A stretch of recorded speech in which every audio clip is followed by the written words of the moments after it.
Japan Station is made possible in part by Patreon support. If you would like to make sure that I can keep bringing you more content like this, then head on over to japankyo.com/Patreon and sign up for as little as $1 a month. Ladies and gentlemen, welcome to Japan Station. Welcome to Japan Station, a production of japankyo.com. This is a podcast where we teach everything you should know about Japan, plus a few other things. I'm your host, Tony R. Vega, and today again I'm joined by my co-host, Miyuki. Hey, hello. Hey, all right. How are ya? So good, doing good. Good? Has Tokyo gotten cold already? Oh my God, yes. I am like literally envy you living in Hawaiian tropical island, me freezing. Yeah, Dark. I left days. Japan before it got cold, so. Yeah. Yeah, you did it. Yeah, so of course I was in Japan to walk across, the Yamaguchi all the way to Kagoshima, and we talked about that, I guess it's last month's episode, but I teased the story about the very famous mascot character Kumamon, because I did get to meet Kumamon while I was in Japan this past trip. So I'm going to tell that story. This is one of the funniest things that has ever happened to me in Japan. But that will be in the second half of the show. First, let's do an episode about Kumamon. We got to talk about Kumamon. So, I really like these, characters, these mascot characters that are found all over Japan.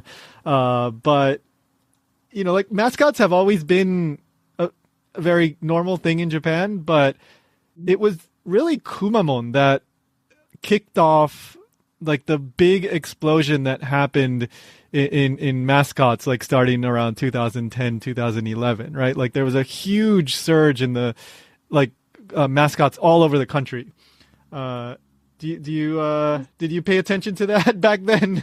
Yuki, did you notice that? 'Cause there were a lot. Now that you mention it, it sounds about right. Yeah, because like we have a Yuru Kara Grand Prix. Right.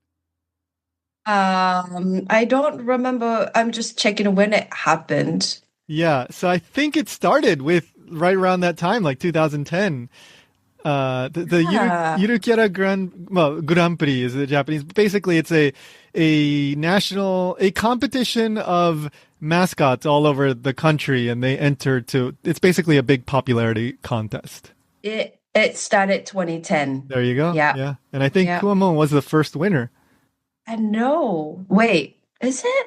Okay, sorry. So 2010, the first one was not the official Yuru Kara Grand Prix. Oh, okay. But okay. it has like the similar concept. Yeah. And then Gotcha. the following year, 2011, is the first actual Yuru Kara Grand Prix. And then, yes, you are right. The winner is Kumamoto. Yeah. Okay. All right. I didn't know there was an unofficial one. Okay. So there you go. So, and by the way, Yuru Kara is this term that refers to they're basically like the non-corporate mascots. So, for example, you have the mascots like, Hello Kitty and, company mascots and that kind of, Mickey Mouse, that kind of stuff. Those aren't referred to as Yuru Kara. Yuru Kara are more like, literally it means like loose character, but it's more like these fun, characters that a lot of times you'll see like local prefectures or as unofficial mascots of a location or something like random. I don't know, like unofficial mascot of like some person or character or like Hachiko, the dog or something like that. Like there's all kinds of these different mascots. Good explanation. Yeah. Well, and often now I think Yuru Kara, I forgot who it was that came up with the term. So like it was a specific person that came up with that term. So there's another term that people say like, oh, you should use this one instead. Sometimes it's called Gotochi Kara. Which is literally like local mascots, because the vast majority of these are mascots that are intended in some way to promote like some city or town, some prefecture, some area in Japan.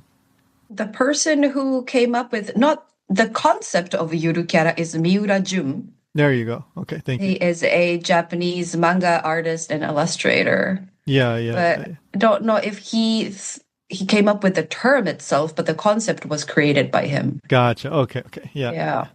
yeah. Yeah. So yeah, so like I said, Kumamon, he was created in 2010, and I'm sure most people listening are have seen him around because he's just so incredibly popular. And that incredible popularity, like in terms of financial success too, like and the way it put Kumamoto on the map, like in a figurative sense, right? It raised awareness of Kumamoto to an incredible amount.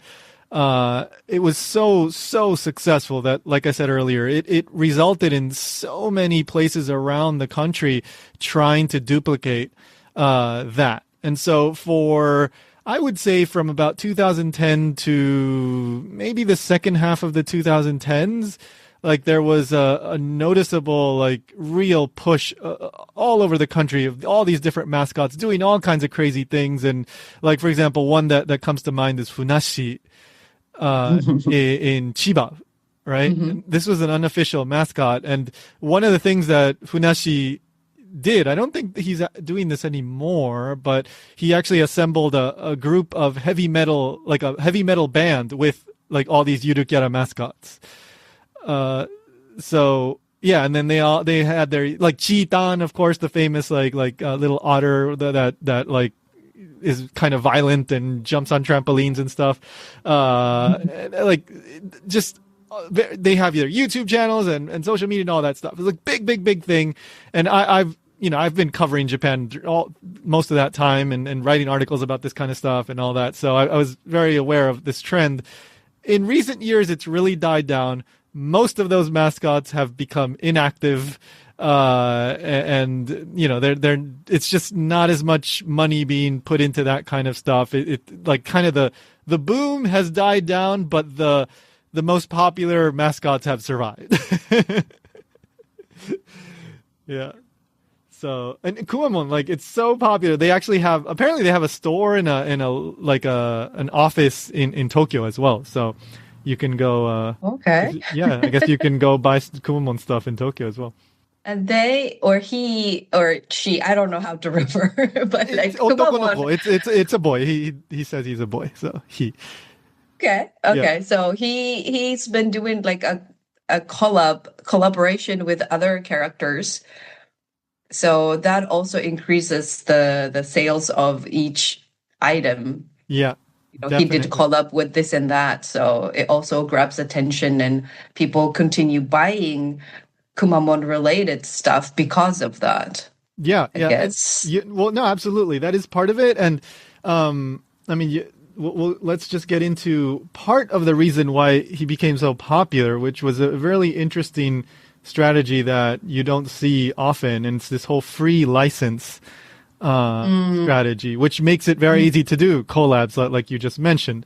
So Mm-hmm. this free license thing is basically if you intend to, for example, put out a product that uses Kumamoto, like let's just say like fruit or products produced in Kumamoto, or somehow promotes Kumamoto, then you file.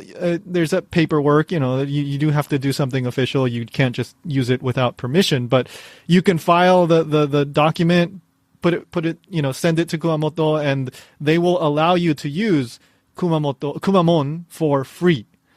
And so because of that, it's not like Hello Kitty or anything like that where you would have to pay, some license fee. It's not like, Spider-Man or, all these massive characters that you would have to pay like a really high licensing fee or royalties or something like that.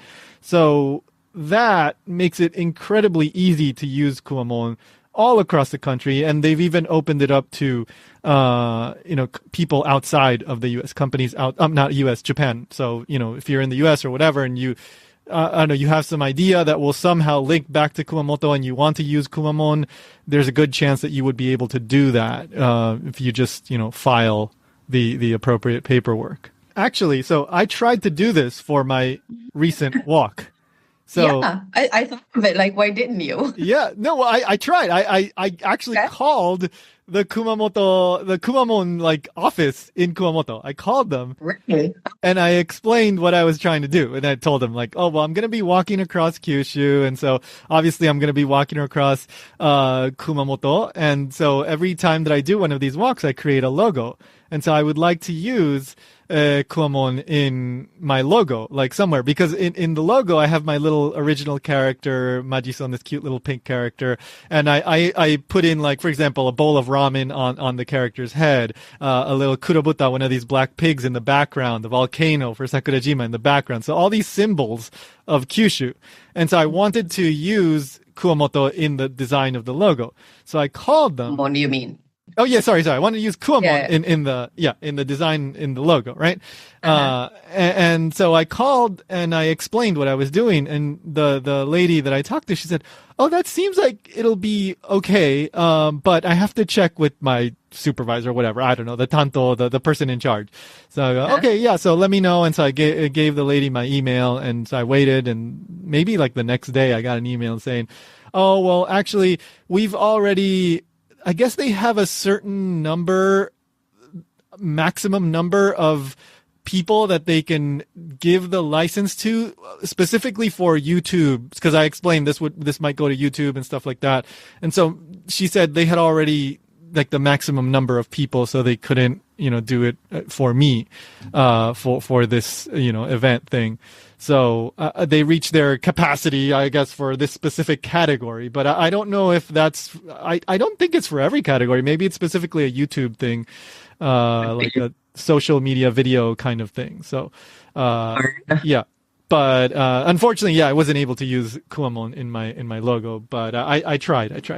But yeah, I mean, it's really crazy. Like I go, so here in Honolulu, like we have a Don Quixote, right? One of these, it's very popular, like, discount, like supermarket-y, like a little bit of everything kind of store that's in Japan, right? We have one here. If you go there, you'll see a bunch of Kumamon, like, stuff there. Like, it's not that hard to find Kumamon goods and all that, and at least here, and probably even in some places in the mainland US as well. Oh, and actually, Kumamon did come to Hawaii once, like maybe around 2015 or so. So he came for the Honolulu Festival. Yeah, and Festival. I couldn't make it that year, but yeah, he was here for the festival. Huh.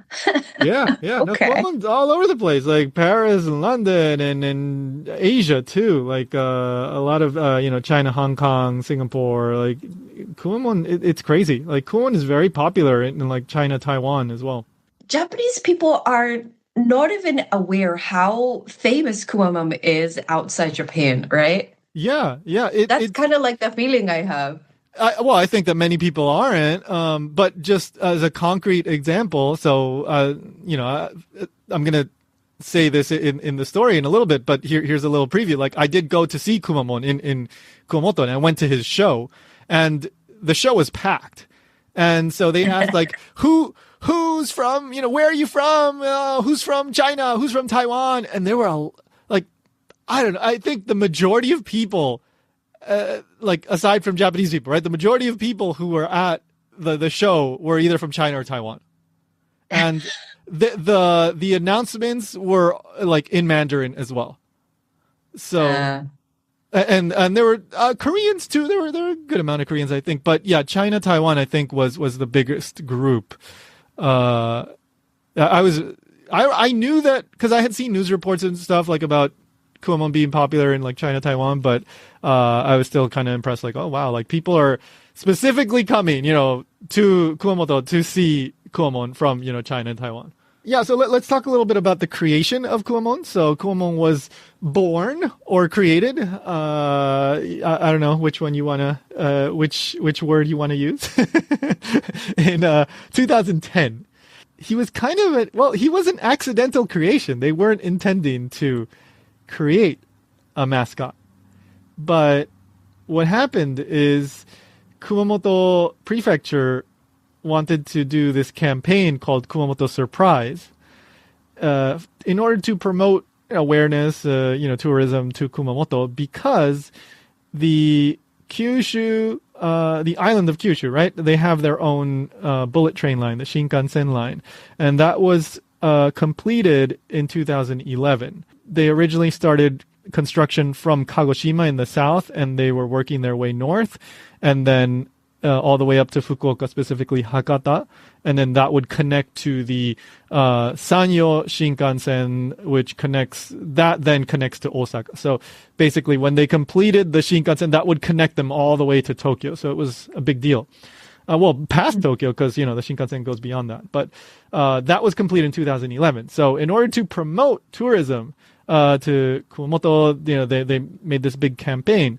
And this guy, Koyama Kundo, I think was his name, Koyama, he was in charge of, he oversaw this project. He was like the creative lead. And there was a designer named Mizuno, last name Mizuno Manabu. This Mizuno Manabu is like a very well-known like designer guy. Like he's like a consultant and designer. He's worked with like tons of big companies, Panasonic and all that. Good design company, tons of work. You've probably seen his work and you don't even know it. So these two guys worked on creating a logo for the Kumamoto Surprise, the campaign. And then apparently, the way I understand it is that the designer, Mizuno Manabu, he thought, first of all, he drew a bunch of versions, and he thought it really would be better if you guys had a mascot, not just a logo. And so he proposed this mascot, he drew it, and this was one of many basically mock-ups that he submitted. And they ended up going with the one with the mascot, which was the, I guess the first version of Kumamon. And they decided to make him a bear. I'm not totally sure. Well, Kumamoto, Kuma, right? Kumamoto, bear. But Kyushu doesn't, there might be like some bears, but Kyushu, generally speaking, doesn't have bears. It's not known for bears. So that was one criticism. It's like, why are we going to make him a bear? Like at the time, but they ended up making him a bear. And obviously, like I already talked about the incredible success. So it ended up working out really, really well. But something funny is that early Kumamon did not look like the Kumamon that we know now, right? What would you say early Kumamon looked like? So I just saw it this morning because I Googled. Yeah. And it's creepy, actually. Like skinnier. And it says, the news article says it was taller. Yeah. And like you said, Kumamon now is already like tall, chubby, dark bear. Yeah. And imagine him being taller and skinnier is like, I would cry like a 5-year-old girl if he shows up. Absolutely. He looks, we found, Miyuki found a picture of the costume, and then I found an illustration too. But it looks like this lanky, skinny guy, like in a kind of tight, not that tight suit, but you can tell it's like kind of skinny, and then like the Kumamon head, pretty much the same. So one thing about Kumamon that people would say at the beginning, especially, is he looks kind of creepy because of those eyes. Like he's got this like dead eyes expression, right? He's got these big eyes that just stare at you, and like imagine you go into a dark room and all you see are those eyes like looking at you. So, his face is like this weird intersection of cute and kind of scary.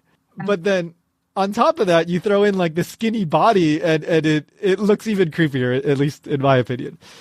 And I found like some guy that worked there, I guess at the time, he's the brand advancement manager or something like that. He said, we basically had the suit, only appeared like once or twice at events, and then we stopped using it, like the skinny version. So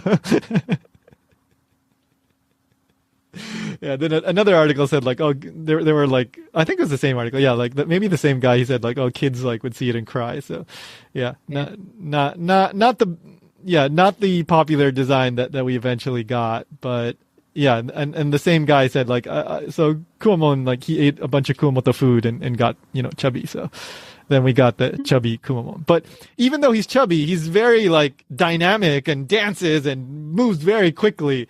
So that's kind of the gap, right? Like even though he looks kind of chubby, he's able to move. Like he's very athletic. Yeah, so that's early Kumamon. I'll include a link to one of these, so you can, if you're very curious about skinny Kumamon. But then one of the really fun ways that they helped promote Kumamon early on was with this funny like press conference.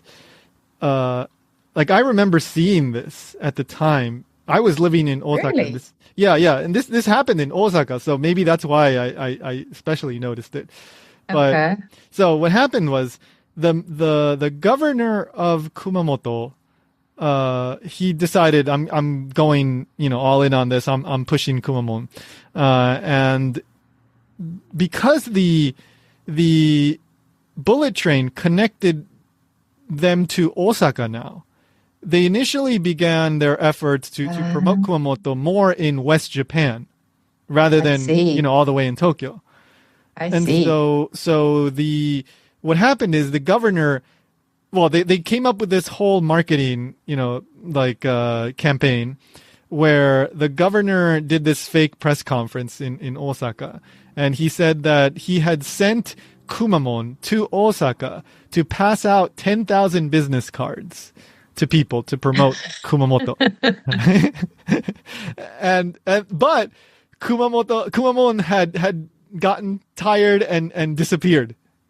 So he asked people at this fake press conference to help them find Kumamon by looking around town, and if they see Kumamon, take a picture and then use a hashtag and tag the account, the Kumamon account.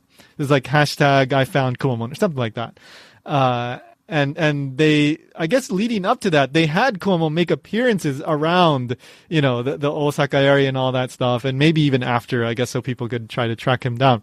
So, this got attention in the news, obviously, and I rewatched the original video today.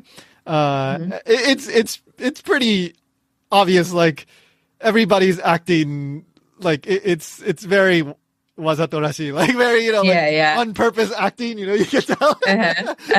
Like fake newscasters and all that stuff, like Yeah. reporters. It's funny. It's funny. And especially for 2010, I think it was especially fresh, right? Like different. Yeah. Like social media was not new, but it was entering that phase of like mainstream adoption kind of thing. Like everybody, was doing it. And so this was, early on in that history. Now it's like, whatever, if somebody does this, it's no big deal. Cause like, there's so much content online. But yeah, that was a pretty, and the governor himself, right? Like, so supporting this, doing this, that's, it's significant. And so that helped, get quite a bit of attention, on Kumamon as well early on. So, I did not know anything about it. I don't know why. Maybe I wasn't paying attention much. I But mean, you're in as Tokyo too, so I think that's another Could factor. be, could Yeah. be. Plus, Yeah. I'm always looking for weird stuff. You're a normal person, I guess. So. I don't know if I should take that as a compliment, but I am a normal person. Means / boring. You're not boring. I mean, like, I'm the weirdo. That's really like the point of what I'm trying to say. I take that. Yeah. So, but yeah, like I said, I think they were primarily focusing on Osaka and West Japan first, and then once they realized, like, oh, we've got something popular here, then you started to see Kumamon, like, go across the country. I see. Yeah, because like now I know Kumamon, but I cannot remember when I first saw him. Yeah. It was like by the time I just noticed he was already popular. I was Right. like, how did he become so popular all over Japan? But maybe little by little, slowly they were doing this campaign kind of thing and made him so popular. So I guess they did a like good job. they did a very good job, and but relatively speaking, like it wasn't that slow because like if you look at the sales numbers for like the products, like Yeah. even by like 2011, like the first real year that they started really pushing it, because that was the year, with the Shinkansen had finally opened and all that. Like by that point, they were already making like a lot of money. Well, so here's the thing. Okay. Well, I'll say the specific numbers, or if you can find them, you can say them, Yuki. But the thing that I want to highlight here is that Kumamoto releases these numbers of sales numbers of products using Kumamon. But remember, this isn't all products that Kumamoto is selling. These are all the products that people are making that have Kumamon on them. So these profits aren't necessarily going to Kumamoto Yeah, direct, you're well, right. to Kumamoto Prefecture directly. They are a lot of these profits are in some way going to like Kumamoto related businesses. But it's not like the prefecture itself is making all of these products and then taking in all the money. That being Right. said, like these big numbers that they publish every year, like that is wonderful marketing. Like that gets Kumamon in the news like every year, and it's really, really impressive. Like I don't know, unless you're talking about like big corporate mascots, like I would say there might not be another one of these like local mascots that makes as much money as Kumamoto. Let's give a few of these numbers. I guess I'll start with the in the total, the latest total sales numbers as of 2025. This year was the 15th anniversary of Kumamon, and so Kumamoto Prefecture released numbers for the sales, and this was they released the all-time sales numbers. So this was they passed 1.5 trillion yen, which is $9.59 billion, and the specific number for the total. So they passed the 1.5 trillion, and that is 1.6222 trillion yen, which at the current exchange rate is about $10.38 billion. So over the past 15 years, that's how much Kumamon related, Kumamon featuring Kumamon products have sold. And then, as I said, so right from the beginning, like they were making a lot of money was being generated from Kumamon sales. So in 2011 alone, 11.8 billion, $120 million. So right from the beginning, basically, like that was incredible. It sounds like that, yeah. Yeah. And every year it's like, 200 whatever million or something like that. That's why, we're already at the 1.6 trillion, over the past 15 years. So it is crazy. And it's grown and it's kept growing, it's kept spreading. So yeah, Kumamon is a huge deal. And like I said earlier, it really elevated the notoriety of Kumamoto. Like Kumamoto was not particularly famous at all, like before Kumamon. Like I would say so, yeah. and there's really there's a Kumamoto Castle, which is among people who like castles, that's I think a fairly well-known castle because it was one of those original ones, not the concrete ones. But most people are like, okay, it's a castle, I can go to a different castle. It's really more of an agricultural kind of area, and I know firsthand because I walked through a lot of areas with a lot of fields. They were like several days where it was just like field, like rice field or whatever they're growing. I don't know, but a lot of agriculture. Like in that area, I specifically remember many trucks that would drive by and it smelled absolutely horrible because it was like manure trucks, I guess. So there's a lot of agriculture in that area. And then Mount Aso, the volcano. So, but thanks to Kumamon, there's one more attraction, and they've really, really developed that. I'll talk about how they've developed that in just a moment, but it really is a big deal.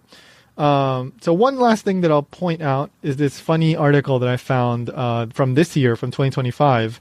So there's a fake Kumamon going around now. So before I get to that, we should talk about just briefly about the Kumamon name.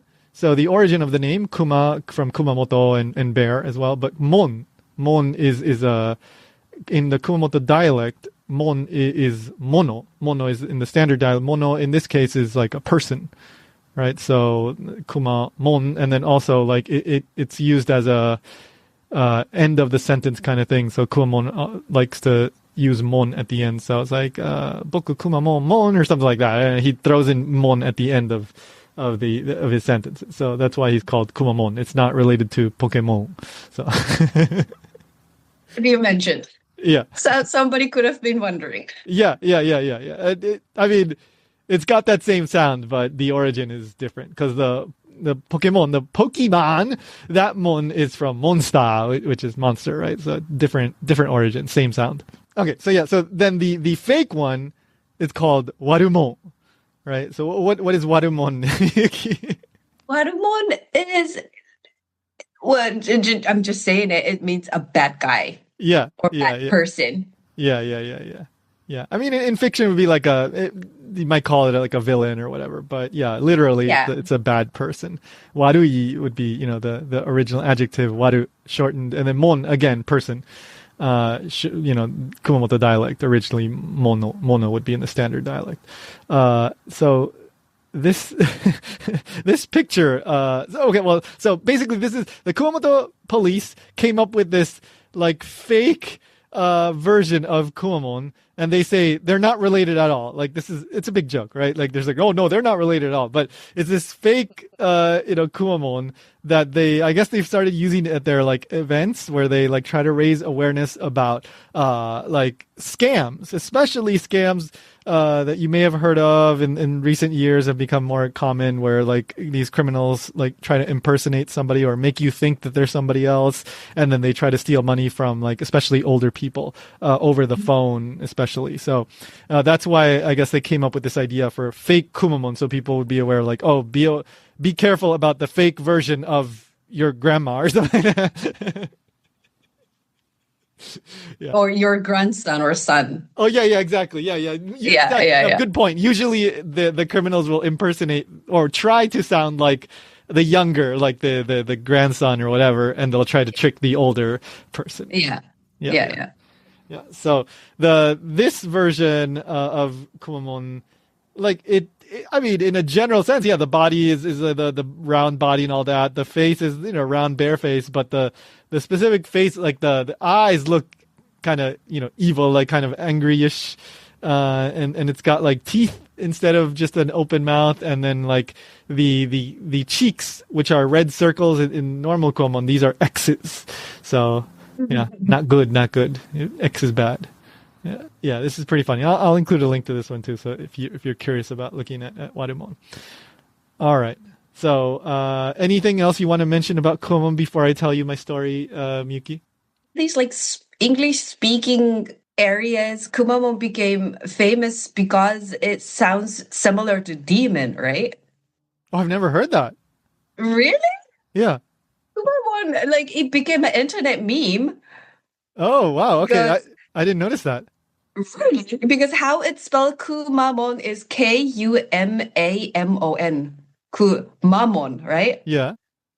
And it also sounded similar to demon, or like not sounded, but like when you spell it out, it looks kind of like it kind of gives people idea. Yeah. That it could be related to something. Like Satan and the demon and stuff like that. And like you mentioned, like Kumamon has like this deadly eyes. Yeah. So like people made meme out of it. Okay. It doesn't surprise me. Yeah. I think it was earlier, like 2015 or something like that. Right. Not recent. Right. Yeah. So, and when I heard it, I was like, wait, what? How could this cute Kumamon could be like related to Satan and demon and stuff like that? But when I started reading all these news articles, I was like, okay, it kind of makes sense. Yeah. And I think that might have been part of the reason why Kumamon really took off. Like one, it was good timing, right? Like they timed it with the bullet train and all that. It all worked out really well with the timing because that gets them extra attention, extra promotion. But also, it wasn't the typical like, oh, it's a cute doggy, it's a cute kitty, those are fun and all that. But this was a little bit different, right? This was you could kind of see that scary side, that kind of creepy side to the face. That really, and then after that, like you started hearing more about like Kimokawa, right? Like that became kind of a trend with some characters where Kimokawa is Kimo comes from kimoi, kimochi warui, kind of creepy in this sense, and then kawaii. So this kind of blending of creepy and cute.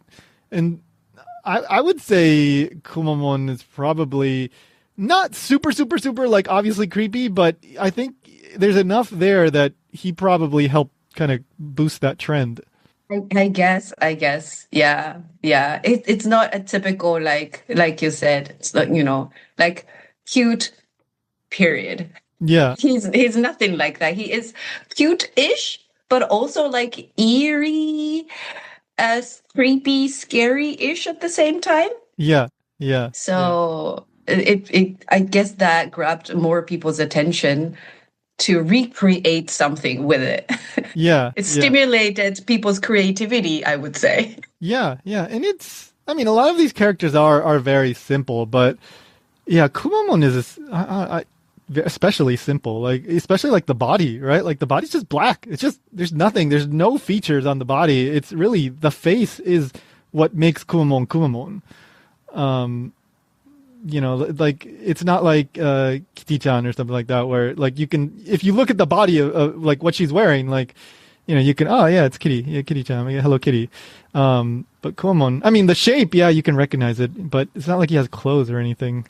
It's those eyes, I think, that eyes, this face, like that really, it hits you. It really stands out.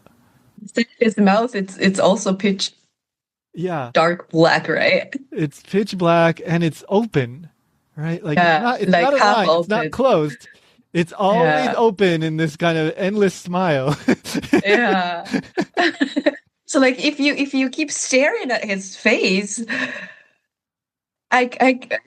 it makes sense that some people started relating Kumamon to like a demon because he started sensing something. Yeah. Oh, like I said, like let's say you come home, your room is pitch black. You open the door and this face is looking at you, like, oh my God, what the hell is this? So it just it's one of those things. This. Yeah, I'm sorry. No, go ahead. Yeah, I was just going to say, like, maybe some of the people listening to this podcast first encountered Kumamon because of this demon meme. That's what I wanted to just add. I would not surprise me. Yeah, that may have been one of the things. I'm sure it was one of the things that helped get attention, outside of Japan early on. Yeah. Mm-hmm. Yeah. So yeah, but and then like I said earlier, there's that gap of like, well, actually, he behaves in a very cute kind of little like mischievous boy kind of way. So there's that gap, that you get like the initial impression of the face, but then actually he behaves in a very cute way and dances. He's very good at dancing. That's one of the things that he's also known for. So that brings me to my story. So as I mentioned, I walked across Kumamoto from north to south Kumamoto, and I passed through Kumamoto City. And one of the things that I had a couple little extra goals that I wanted to accomplish while I was walking across Kyushu. One of them was to get a photo with Kumamon. So in order to do that, I decided, okay, so I'm going to walk half of like just the morning one day, and then in the afternoon, I'm going to go to the daily Kumamon show. So for anybody that's not aware, Kumamon does a show almost every single day. Wow. So if you look this up online, some English websites will say it's every day, but it's not. Be careful. For example, like when I was looking this up, I thought, oh, I'll go on Tuesday.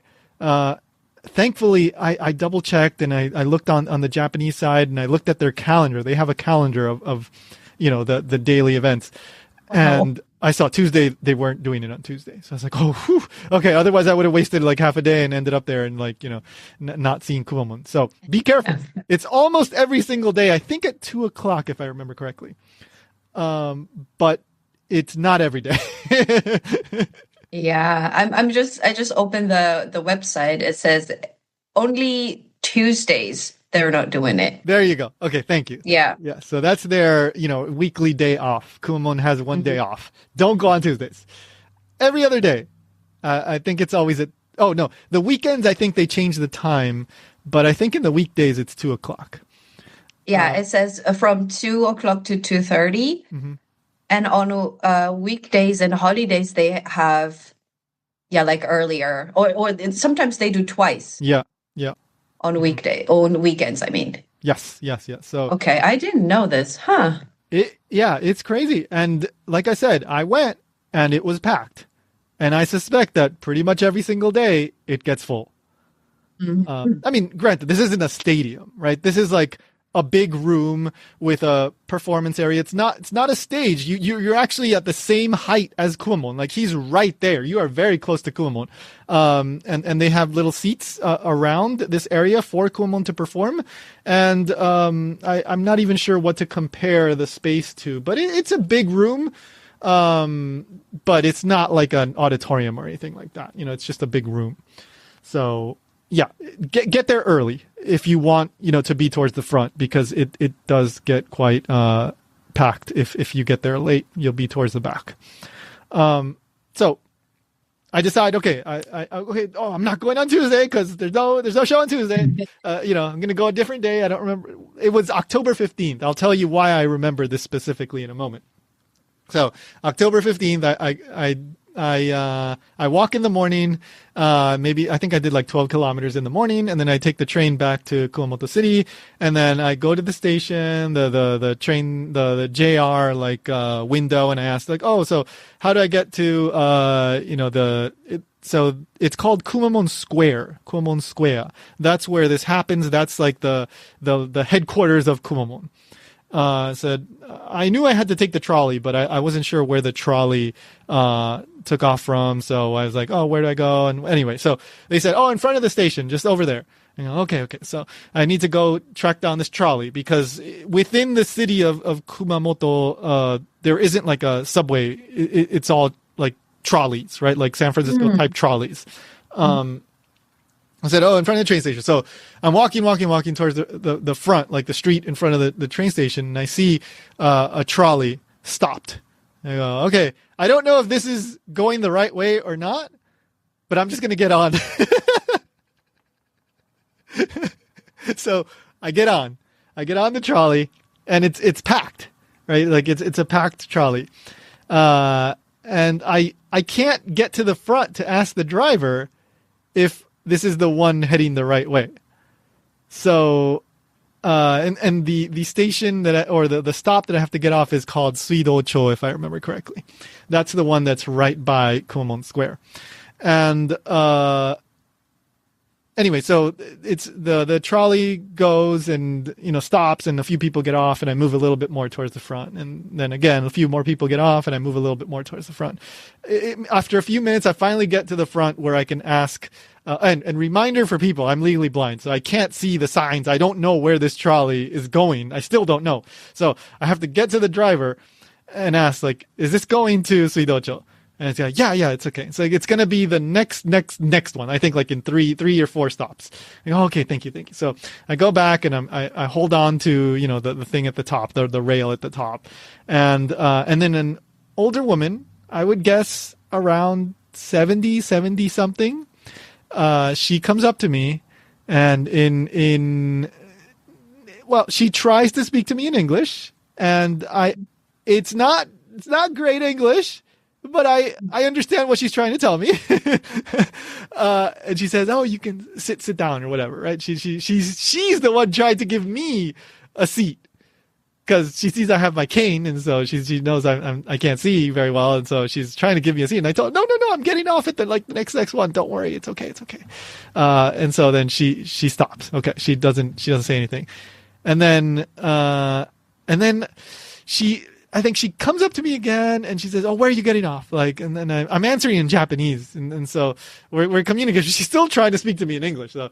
And I tell her, "Oh, Suidocho," whatever. And then I go, "Oh, okay. I'll tell you. It's like, okay." And then this other lady who's sitting like very near me, like in front of me, she's like, "Oba-chan, like old lady, like it's okay. I'll help him." And she's kind of irritated because the lady sitting down is seeing that the older lady is being very pushy to me. Even though the old lady's trying to be helpful, but she's coming off as very pushy. So the younger lady who's seated in front of me sounds kind of irritated. And then the younger lady says, "It's okay. I'm getting off there. I'll help him." I go, okay. I'm just like caught between these two ladies. I'm like, dude, I can get off the trolley. I don't need your help. But these two ladies are like fighting. Not quite fighting, but they're kind of like, like irritated. And then the older lady decides, I don't know if she was originally going to get off at the same stop. I don't think so. But she decides that she's going to get off at the same stop at Suidocho with me. So we get to the stop and the three of us get off, right? The younger lady who was seated in front of me, the older lady who was trying to help me, and then the older lady grabs my white cane as we're getting off the trolley, and she pulls it to guide me. And the younger lady says, you're not supposed to, grab, the cane like that. And she says, she uses the Japanese word bo, to refer to the cane. Stick, ne? Stick. Literally, bo is stick. Now, in Japanese, you refer to the white cane. In the technical term is a hakujo, a white cane, right? But the younger lady, obviously, she just used bo, like a general term for a stick, right? And that's true. If you're gonna help a person who's visually impaired out, don't grab the white cane. You say, "Do you need help? Can I help you?" If they say yes, then you can say, "Oh, you can grab onto my arm," or "Do you want me to, guide you? You grab your arm," whatever. You ask, and that's how you do it. Now, the old lady was trying to be helpful. It didn't bother me. I can see some, so it wasn't like incredibly disorienting or anything. It was no big deal for me.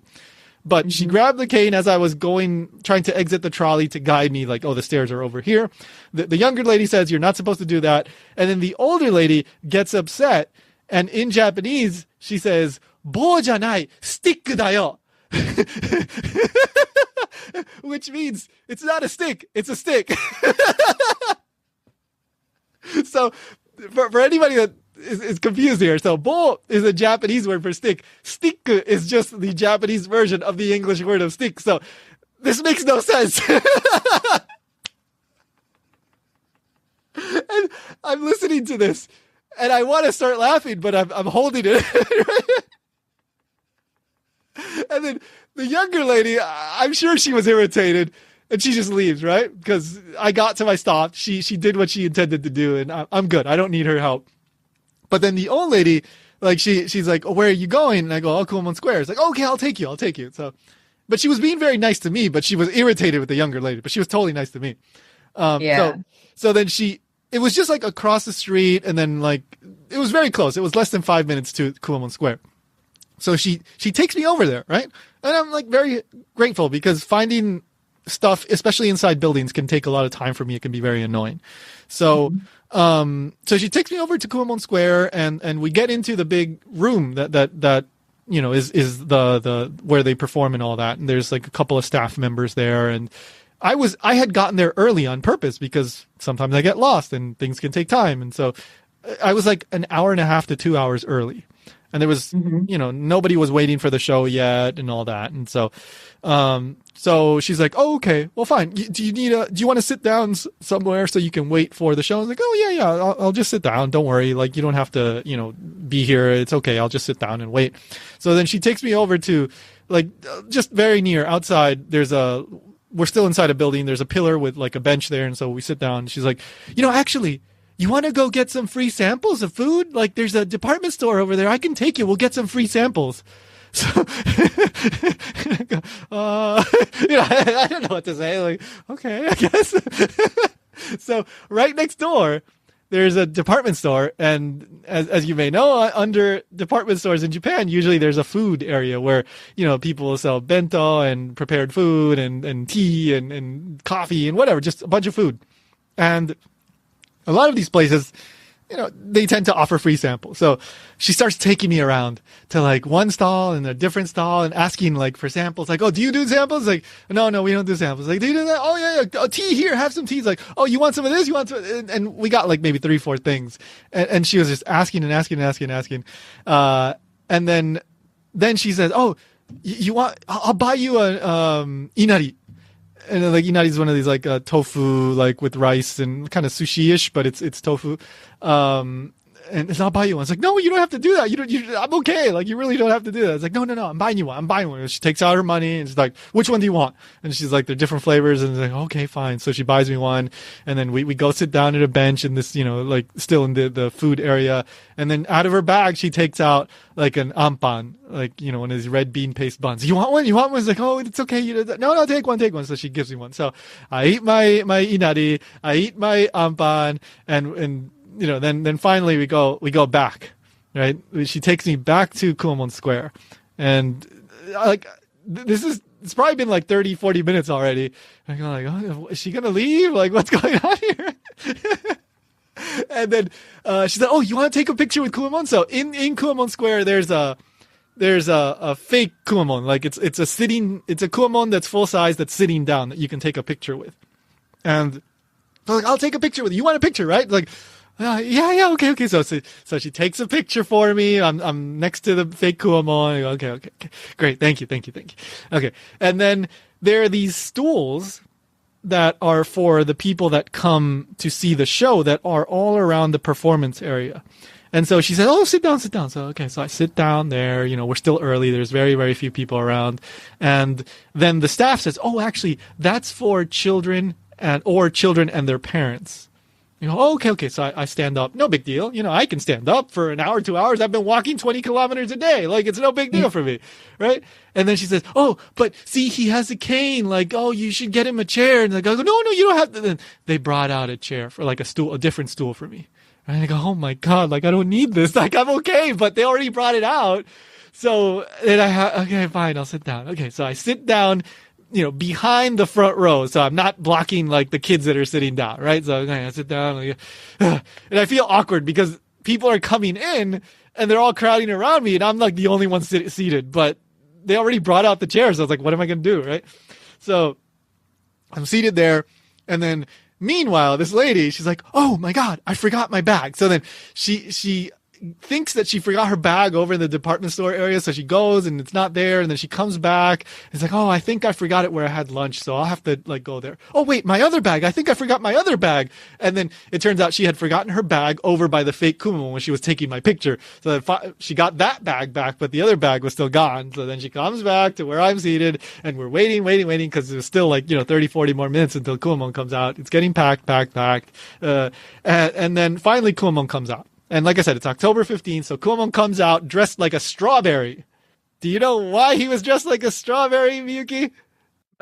いちごね。いちごね? So, 1515, number In one, Japanese. number 5 in Japanese, but it's a pun. Ichigo is also strawberry. So on October 15th, he comes out dressed like a strawberry every month. So, Aww. yeah. So, Okay. But different days, Kumamon also wears different outfits, so it keeps it, fresh for people. I see. Yeah. So I got to go on Strawberry Day, and Kumamon comes out, and Kumamon always comes out with I've only seen like a female announcer. It's always a female, I believe. And she, cause Kumamon generally doesn't talk. So it's the announcer that talks for Kumamon and interprets like his movements and all that. And so then, like I said earlier, she starts asking, like, where's everybody from? Who's from China? Who's from Taiwan? And everybody's like, yeah. And then the old lady who was with me, Keiko-san, her name was Keiko. So Keiko, she's like, he's from Hawaii. Like, she's like yelling at, he's from Hawaii. Like, she wants Kumamon to come over and pay attention to me. And I'm like, oh, geez. Like, I'm not somebody who would generally do that. But she's like trying to get his attention. Anyway, so Kumamon does. I don't think they acknowledged that I was from Hawaii, but anyway, no. At one point, I think the announcer said "Aloha," something like that. I think she said. Okay. Yeah, just sitting there like, oh my God, like I know she's trying to be nice, but Right. she's like too much.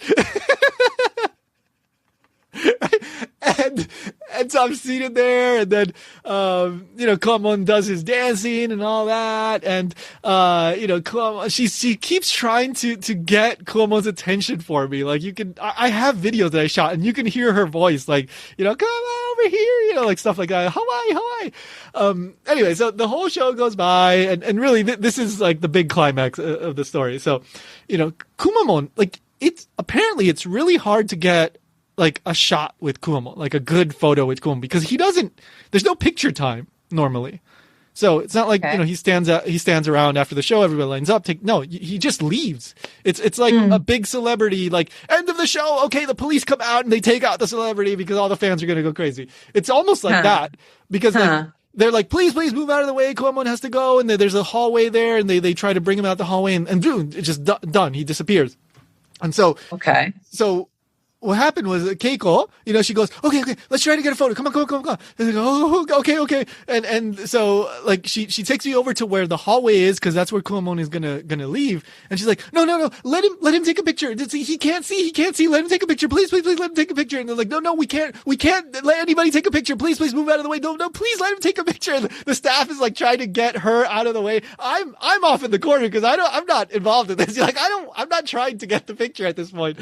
I feel weird, like that she's making such a big deal out of this, and then finally she and I tell her like no, it's okay, and she's like, oh, okay, fine, and then they let Kumamon go, and the Kumamon disappears. In the end, I did get I got a couple really bad like selfies with Kumamon, like because he came really like right up in front of me, like the front row. This little kid was crying, and also Kumamon, he was going around, so there were a couple of moments where I was like, I could reach out and touch Kumamon. So I tried to get a selfie. It's really bad. Like I'm barely in the shot, but I got it. So technically I got a shot with Kumamon. But, this whole thing, with Keiko, she spent like 2 hours with me, or almost 2 hours. And then, after everything was done, we leave, and I go like, thank you so much, it's very nice, thank you, and she's like, oh, okay, and so I told her like, I'm going to this shopping area that was like really nearby, and she's like, oh, okay, just be careful, and you go straight and you go left, and that's where it is. Like, okay, thank you, and then we leave, and then she's like, oh wait, where are you staying? I can go take you like an omiyage, like a present tomorrow. And like, oh no, don't worry, I'm gonna be walking all day tomorrow, like you really don't have to do that, thank you though, that's really nice, but don't worry, I can make it to my hotel. I'm okay. It's like, oh, okay. And so then finally we leave. And I go off to like the big shopping area that's right near Kumamon Square. So yeah, it's crazy. Like I almost 2 hours with this lady that, I mean, obviously she had free time. Very nice, but a little too much. Oh my goodness.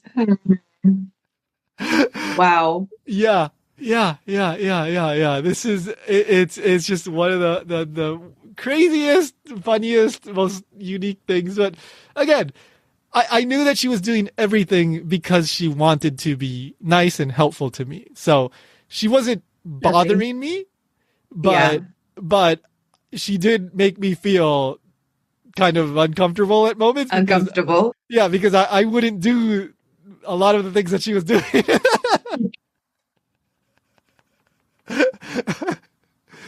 But yeah, that was my Kumamon experience.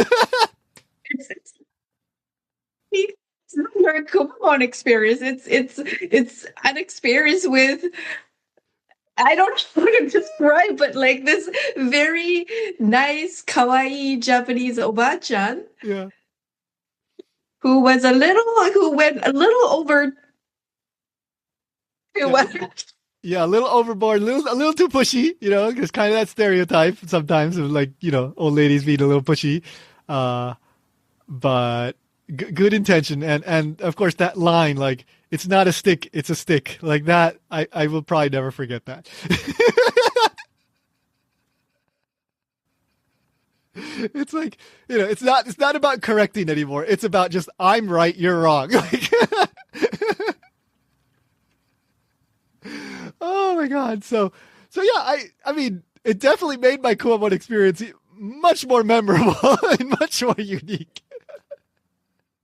Sure. You always remember Kumamoto with that lady, Yeah, so absolutely. Yeah, yeah. And it's especially memorable to me because most of this trip I was completely by myself. So yeah. that was probably the first time I had spent 2 hours with somebody in quite a while. Mhm. Uh, Mhm. and it was, yeah, just such a weird experience. So, but I do really recommend the Kuamon show if you Yeah. can, if you're in, especially if you're in the area, right? Like, yeah, it's 30 minutes. You go, but well, it's going to be more than 30 minutes because you should get there kind of early. And you can go get free samples in the nearby department store. Uh, but yeah, you get there a little bit early, and yeah, it's a fun, unique show. You get a bunch of photos and videos and all that, and of course they have a ton of Kuamon merch there and cookies and all that stuff. I didn't buy anything, but and I didn't go check out the area that is supposed to be his office because technically, like Kumon is the what is it? He's the sales lead and happiness, like chief of Kumamoto. So he has his office there, and you can take pictures of his supposed office. So and then there's all the goods and merch and all that stuff. So you if you want to spend money on Kumamon stuff, you can go do that there as well and support Kumamoto. I didn't do that, but I had a great time. So that is Kumamon. So if Miyuki, you should He's go see him. he should. I definitely should. And like you said, this old lady was just really trying to be helpful and generous and stuff like that. But I guess she got a little high Yeah, with her situation helping out. First, yeah, you were like legally blind yeah. and visually impaired person, and second, you are not Japanese. Uh huh. So this is definitely once in a lifetime kind of experience for her. Yeah, yeah, So she also got a little too high on that situation and she went a little too far, but yeah, yeah. but yeah. I mean, she inconvenienced other people more than she inconvenienced me. So, I guess I came out with an awesome story, so I have no complaints in that regard. So, there you go. If you have any Wow. interesting, if anybody listening has any interesting Kuamon stories, you can always email mail@japankia.com and we'll check out your stories. Always happy to get reader or listener submissions. So mail@japankia.com. But that is it for Kumamon. And of course, don't forget to subscribe and review and all that stuff. I am uploading these to YouTube as well. If you prefer to listen on YouTube, you can do that. Just look up Japan Station Podcast; it'll come up on YouTube. But yeah, primarily it's the podcast platforms. Anyway, and any last Kumamon related things, Miyuki? Listening to that whole story made me like super tired. I know, Almost. like you don't deal with like pushy people well, right?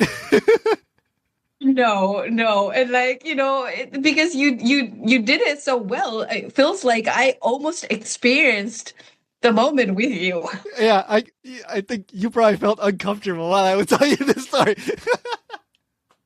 It's like the whole time I was like, oh my gosh, oh my gosh. Like while I was experiencing this, I was going, okay, I do feel kind of uncomfortable right now, but I know this is going to be a really good story.